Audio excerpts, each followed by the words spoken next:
I'm Emily Richett, and you're watching Amplify. In this episode, I'm taking you inside Clickfunnels' annual conference, Funnel Hacking Live, where we'll meet entrepreneurs who are on top of their game so we can reverse engineer their tactics, model their mindset, and hack their success. Hi guys, Emily Richett here at Funnel Hacking Live, Clickfunnels' annual event, and I am here with Dana, the goat farmer, Derricks, who just took the stage. That was incredible. Thank you. So much inspiration. I want to know how a goat farmer from Wisconsin is now speaking at Funnel Hacking Live and sharing all this value. You talked about the Dream 100 as a strategy that really grew your business, because I'm assuming you didn't make all this money with your goats. Correct. Well, goats can be pretty profitable, right? That's my next 2 Comma Club award, I guess. I'm just trying to be, from the goats. Well, you know, goat yoga is a thing, so yes, that's next on your radar. Tagged in it quite a bit, yeah. All right, well, let's get serious and give the entrepreneurs watching some tactics they can use in their business. Tell us how you got started and what you struggled with most, and then how the Dream 100 worked for you. Totally. So I got started as an entrepreneur young. So I grew up on a farm, and I noticed early on that I didn't really enjoy like the labor stuff. So I was like, I could make $40 pitching hay bales for 6 hours, or I could go inside and go on the internet and like figure that out. And so I was like, okay. So I did that for a long time. That kind of spiraled into a bunch of stuff, and then made a career out of it.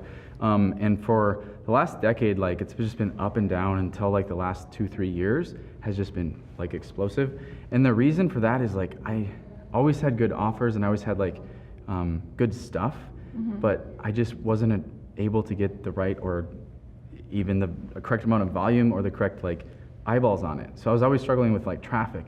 So I tried like paid ads and all this stuff, and it never worked. And then I'm like, okay, let me try something else. And I like learned about this Dream 100 thing from Russell and Chet, and then I'm like, holy crap, like that sounds like it's for me. And I tried it, and then like it's blown up ever since. Well, for people who have no idea what the Dream 100 even is, explain that concept of leveraging this Dream 100 strategy on our businesses. Totally. So basically what people think right now to get traffic is they need to go get Facebook ads or like paid ads, right? That's like especially people starting, that's like the worst thing you can do, because you have to pay for it, and then if it doesn't work, like you're out more money and just like taking a step backwards, right? So what I have figured out is I can go to somebody in my network, or I can create someone and bring them into my network, so then I can go to them later on, build like a relationship with them, and get them to promote my stuff. So what that enables me to do is I get free traffic from it, because we split part of the profits on the back end. So I don't have to be crippled by ad spend and ROI on ad spend, and then I'm also get all the trickle effects of somebody like endorsing me and like my celebrity, like all that stuff. So it's just worked so much better to run that instead of like paid ads for me. So how do we get started with the Dream 100 list? So define your avatar. So figure out who am I ultimately targeting, and then once you have that really well defined, then just go and find out where they hang out. Like what Facebook groups are they in? What people are they following? Like find the influencers that already have that community built, because the beauty of this too is like, honestly, I'm not very good with technology. Like I don't even have an Instagram. Like my person that I have has like been yelling at me for that. We're changing that today. Yeah. Actually, she already yelled at me about that. It's gonna happen, because there are goats and there's business. Like 2 of my favorite things, so we're gonna make that happen. Who needs Instagram though? So like I'm just like, I'm too dumb to figure out all those channels, so I'm like, why don't I just have somebody else already do that for me, right? So I'll Dream 100 people that already took all the time to figure that stuff out. They can run the ads to my stuff, or they can hit up their community. I don't want to spend all that time and figure all that stuff out. I'll just leverage their existing community. And so you just took a whiteboard and you wrote out your Dream 100. And some of them I imagine, because I was thinking about that, and like 100 names? I couldn't come up with 100 people. And part of it is some really realistic, low-hanging fruit, like your friends and people you know will do it, but then you also dream pretty big in your Dream 100.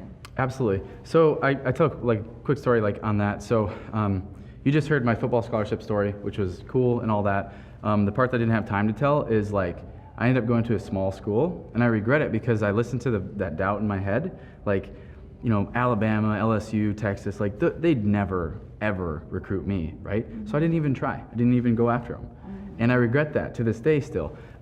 So what I tell people, I get asked this all the time, like should I go after the A-list? I say, you go after A-list, yes, but also B-list and C-list, because it takes time. Like the higher, like the more important or larger influential people are going to be more long-term, but you want to get quick wins along the way, and that's kind of the proving ground for when you go to the bigger ones later on. So I'd say give it a good mix of all three. Sure, and don't be afraid to dream a little big. That's why it's the Dream 100, right? Exactly. And tell me a little bit about now, you're creating content. You do things differently. A lot of people, it's a stretch to sell a book for $20. You've sold a book for $2,000. Yeah, so that basically was, I'm like burnt out from providing a service. So I'm like, I need to bundle this into like a package that I can scale. And then I'm like, I'll write a book, it'll be great. And then I started researching what it would be like to write a book. And I realized, oh, like 1% of authors make money from their books. That doesn't sound great. So I'm like, okay. And then I started diagnosing like, why, how can that be? And 30 seconds later, I'm like, oh, it's because everybody sells them for 20 bucks. It's the only thing in the world that is not priced according to value, right? Like it's just 20 bucks. Okay, well, what's a good one versus a bad one? I don't know. You get a chapter and you throw it if it's no good, right? So like, I'm like, okay, so I'm not doing that. So then I charged $100 for my first book I launched. I'm just like, dude, that's still a really good deal because I'm charging 10 grand for the service that I'm now like, instead of catching the fish, I'm teaching you how. Like that's a steal. So then I just like, it was like me versus me. I'm just like, how much can I charge for this? And then I got up to 2,500 bucks and I'm like, okay, I'm starting to feel guilty. Like, so I left it there, but like, I don't think there's a ceiling, but. And the beauty of that though is like when people pay $2,000 for a book, the problem with books, by the way, sorry for the rant, is like people don't read them. I have a huge library of books that I haven't read, I want to read. But if you pay $2 grand for a book, you're camping at your mailbox.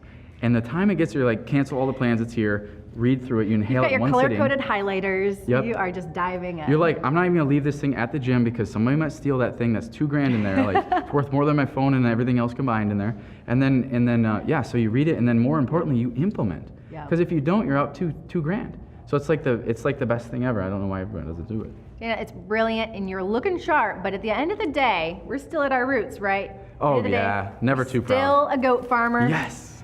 Oh. A goat farmer who now hitting the stage at Funnel Hacking Live. If you want to learn or you resonate with, hey, maybe we got other goat farmers out there. But even if you're not, you resonate with Dana's story, where can we find you and learn more? You can go to danaderricks.com. I have a weird spelled name, but just Google it. You can also, you can grab either a copy of either of my books, highticketbooksecrets.com or dream100book.com. Forward by Russell, it's one of the coolest books. Page 77 will change your life, I promise you. Yeah. Awesome. Otherwise, you can find me on the farm.